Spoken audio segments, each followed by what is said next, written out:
నమస్తే. నేను మీ నాగచంద్రుడు, senior advocate. చనిపోయేలాగా తిడితే శిక్ష ఉంటుందా? సో ఫ్రెండ్స్, ఒక వ్యక్తి సూసైడ్ చేసుకొని చనిపోయాడు.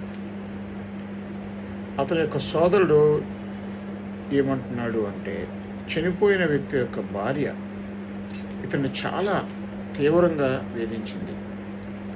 అనేక పంచాయతీలు నిర్వహించింది. అలా పంచాయతీలు పెట్టిన తర్వాత అతను అన్నీ తట్టుకోలేక మరణించాడు. ఆమె మీద కేసు పెట్టడానికి అవకాశం లేదా?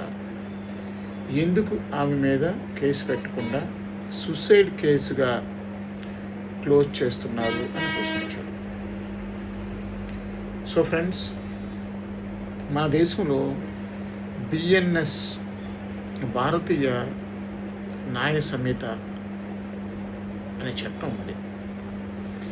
ఈ చట్టంలో సెక్షన్ 45 ప్రకారంగా ఉద్దేశపూర్వకంగా ఒక వ్యక్తి చనిపోవాలని ఎవరైనా ప్రేరణ చేసినా, ప్రోత్సహించినా, మోటివేట్ చేసినా, అవమానపరిచినా, అతను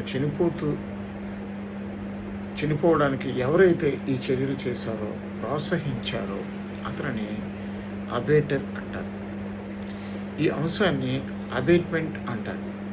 అతని మీద ఈ బిఎన్ఎస్ చట్ట ప్రకారంగా కేసు నమోదు చేసి అతనికి శిక్ష పడేలా చేయవచ్చు. చనిపోయిన వ్యక్తి డయింగ్ డిక్లరేషన్, మరణ వాంగ్మూలం రాసిన ఆ మరణ వాంగ్మూలం ప్రకారంగా చనిపోవడానికి ప్రోత్సహించిన వ్యక్తికి పనిష్మెంట్ ఖచ్చితంగా ఈ బిఎన్ఎస్ చట్ట ప్రకారంగా ఉంటుంది.